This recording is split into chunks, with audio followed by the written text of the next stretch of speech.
Do you want to hear a funny story? A couple of months ago, I was looking for games on Board Game Geek. I never do that. I don't know why I decided to do this crazy idea. I was looking for print and play games, and a game caught my eye. It was called Arkham Investigator. It was based on the same system as Sherlock Holmes Consulting Detective, which is a game that I enjoy immensely. And I recently reviewed a new set for the game, the Western Adventures and Jack the Ripper. But Arkham Investigator had the system of Sherlock Holmes Consulting Detective applied to Lovecraftian lore.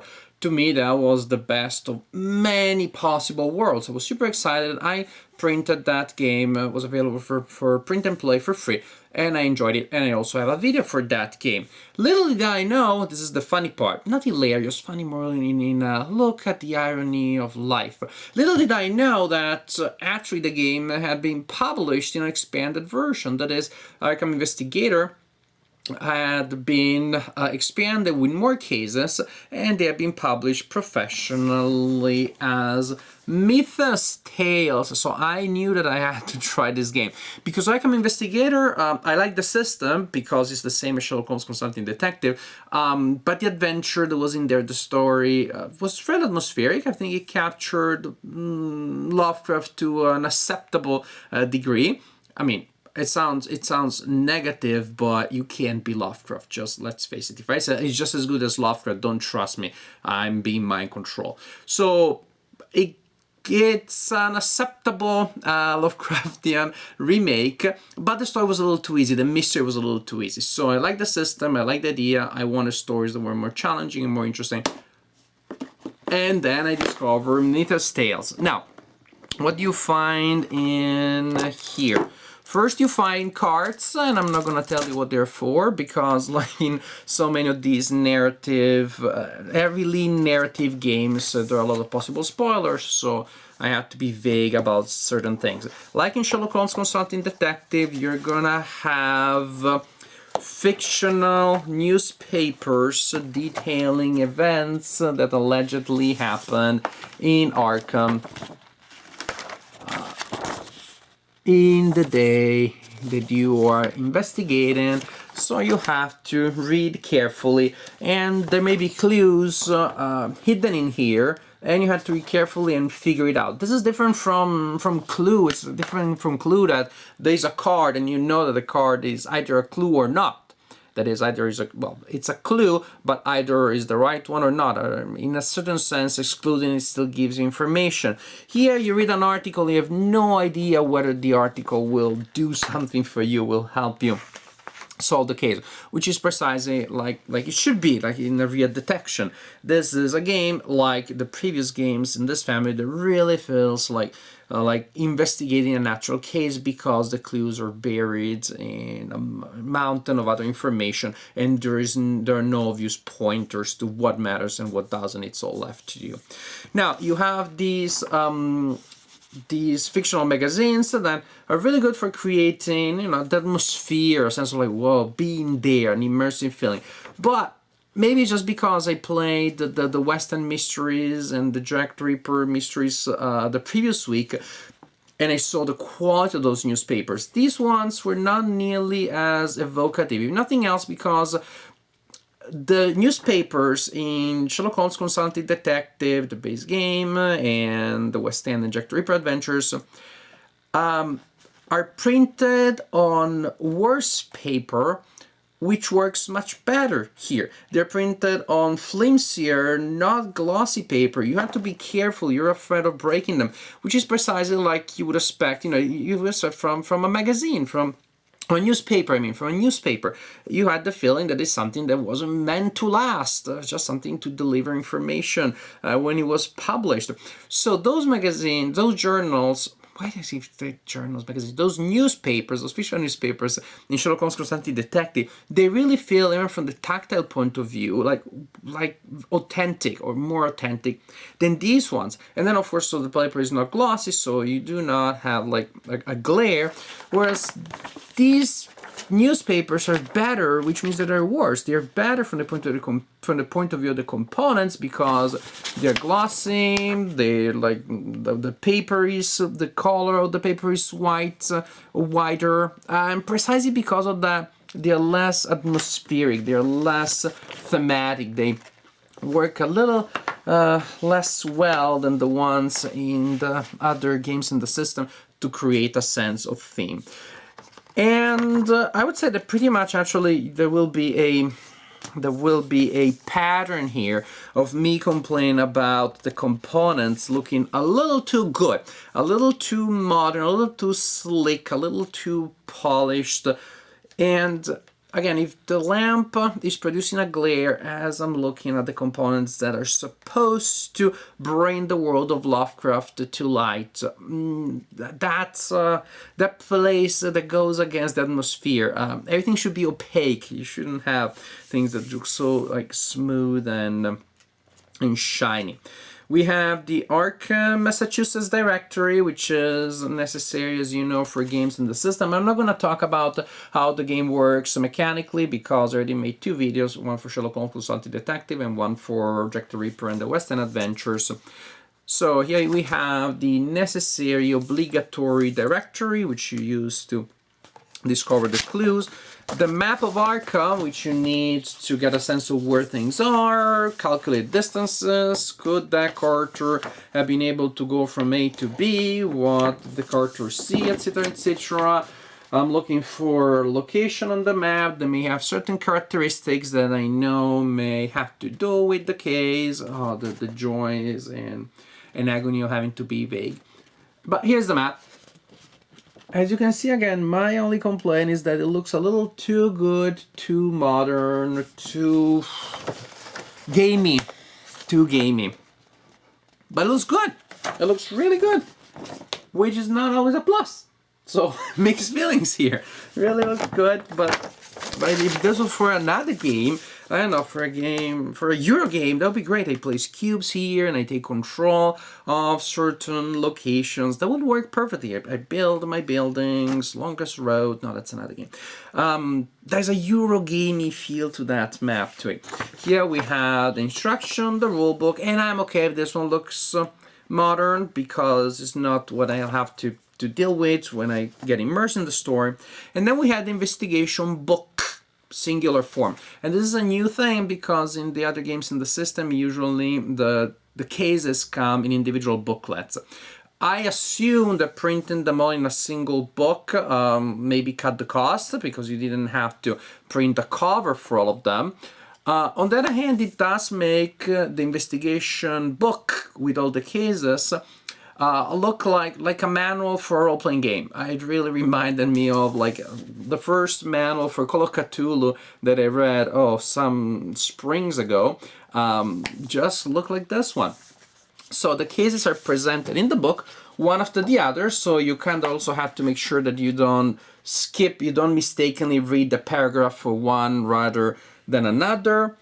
Nice illustrations at the beginning of each, which would be what you would have if these were covers of separate booklets.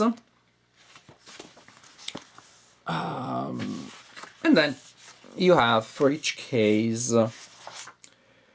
the presentation of a case. I don't want to show you too much, and then the case itself. I don't want to show you too much because actually there is something that is new here that is particularly interesting that I didn't see in previous Sherlock Holmes games. That is, different scenarios will present different cases. Of course, that's necessary because the cases have no replay value. But also, the scenarios present additional rules. That is, it's not just the same game that plays around a different mystery. It is just the game that plays in different ways. There are certain challenges that you will have in a scenario that you will not have in the other ones that you did not see in Sherlock Holmes before. There are certain actions that you can take that become new options, new ways of traveling. I cannot tell you what that means, but it's pretty fun. It's one of my favorite adventures here, one of my favorite cases. New ways of traveling, new ways of dealing with things. I don't want to spoil that, but That, of course, adds depth and adds variety to gameplay, so I liked that. If anything, actually, sometimes some of these I liked so much, I would have liked 2 or 3 of the scenarios with that specific new rule. And maybe this is a sampler. Maybe then we will have expansions in which we have the expansion based on that thing, and the expansion that has 5 cases with that special rule that Marco likes so much about this one scenario. So maybe they will diversify in the future, or the future expansions. I hope they will. Future expansions will also be, again, a sampler, a mix of things, not just thematically but also mechanically. So that was a pleasant surprise. I really didn't expect that. It adds a little teeny tiny bit of complexity, but not to the point of making the game unappealing to beginners, unappealing to people that are new to the system. The game remains very playable, very accessible, even if you haven't played Sherlock Holmes Consulting Detective or Gumshoe or other games in the system. So I like that. I don't think it detracts from the accessibility of the game. It remains, in a sense, a demanding game, because it remains a game where you have to pay attention. You can't just, it's not as casual as Can't Stop or Yahtzee. You can't have a conversation and then while you're playing the game, you need to have a conversation about the game, because otherwise then you find yourself stuck, you hit a wall, you do not know where to go next. So in that case, it remains demanding, but precisely because of that, which is what I like the most about the Sherlock Holmes Consulting Detective games, precisely because of that, if you do put in the effort and the attention, then you're sucked into the story and it becomes an incredibly immersive adventure. Who needs virtual reality done by digital means when you have analog tools that transport you mentally in the world of Sherlock Holmes or the world of Lovecraft? But precisely because atmosphere is so much, I am being a little bit annoying and pedantic in this review about the components, maybe more than I usually am, because the components here play such a pivotal role in helping you transport yourself into the setting of the story, which is the main joy that you can have from this system, from the game. And again, my problem is with the components. They just look a little too nice, a little too colorful, a little too slick and modern. There's also another thing that is sort of like peculiar. Sometimes the art gives away things like big time, and I'm talking about the cover. When you look at the cover, it's like, oh, what an interesting image, and then you start playing the case and you realize that something you saw on the cover was not to be taken for granted, but was actually something that you should have figured out without the help of seeing it on the cover and knowing therefore that it is important and pertinent. That was a strange decision there. Other than that, I like the illustrations. They do add to the theme and to the atmosphere. I just wish that once or twice they hadn't showed that thing that they did show. So I don't have to spoil it for you. The book will do it. So that was strange. Strange decision. I don't know what happened there. Why wasn't that at some point during the production somebody raised an eyebrow and realized that maybe you need to work only on the atmosphere without giving away too much in the illustrations. Overall, I'm a huge fan of Lovecraft. I am gonna play every game that has to do with Lovecraft that I can find. And the more narrative they are, the more they capture the spirit of Lovecraft, the happier I am. This is why I am happy with this game, but I'm not nearly as exhilarated and absolutely overjoyed and overwhelmed with happiness as I imagine I would be. Because it's a very good product. I hope that one day they put it on Kickstarter with different cases, because these ones I've read already. But they make an expansion which is with maybe even at a higher price, with higher quality components, by which I mean components that feel more thematic, with paper that looks old, with components that look more like real thing, look more like realia. They give me more of a thematic feel. When I look at this illustration, it's beautiful, it's nice, I love it, but it's the kind of illustration that I could imagine on an expansion for Arkham Horror, for Eldritch Horror, for the Cards of Cthulhu, that sort of thing, which are games that I like, but games that I do not use as magic portals to enter the world of Lovecraft. I use them to have a fun playing experience around that. But the Sherlock Holmes Consulting Detective really system really has the magic power transporting you to another world. And I discover now that the components play a big role, because in the other sets that I played, I guess I took it for granted, but now I see that actually there was a decision there to invest on the idea of making those components feel thematic.